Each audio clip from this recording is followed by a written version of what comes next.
আমি দুটো জিনিস বের করেছি আমাদের মুসলমানদের।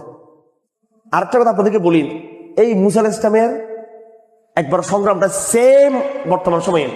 মুসা আলাইহিস ইসলাম একদিকে শাসক গোষ্ঠীর সাথে তার সমস্যা ছিল, আর একদিকে নিজের সম্প্রদায়ের সাথে কিছু সমস্যা ছিল। এখন আমাদের নিজেদের সংগঠনের সমস্যা, পরিপক্কতার অভাব, মিচুরিটির অভাব, প্রজ্ঞার অভাব, পলিসির অভাব, ঠিক আছে, এখলাসের অভাব, নবুয়তি মানহাজের অভাব, আর একদিকে শাসক গোষ্ঠীর পেশার। কথা ক্লিয়ার কিনা? কিরে ভাই, এগুলো গল্প মনে করতেছেন আপনারা?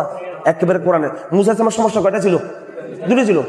কি? একদিকে মুসা আলাইহিস ইসলামকে কষ্ট কি শুধু ফেরাউন দিয়েছিল কষ্ট? ফেরাউনকে তো আল্লাহ পাক ডুবিয়ে দিয়েছে নীল নদে, তারপরে মুসাকে কষ্ট দিয়েছে কারা?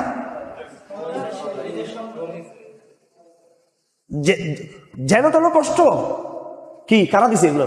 এই বনি ইসরাইল, এই ইসলামপন্থীরা হলো আরেক বনি ইসরাইল এই জমানার। পছন্দ লাগতেছে না কথাটা, খালি জালেমদেরকে গালি দিলে তখন সেরকম পছন্দ লাগে।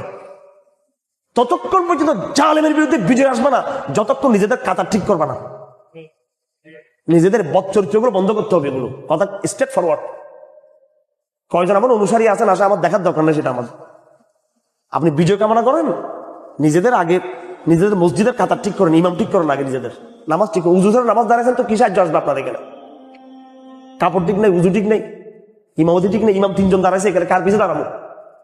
হ্যাঁ, এরপরে কাতারে কাতারে সিন্ডিকেট, কাতারে কাতারে কাতারে কাতারে, যার যার স্বার্থ, যার যার স্বার্থ।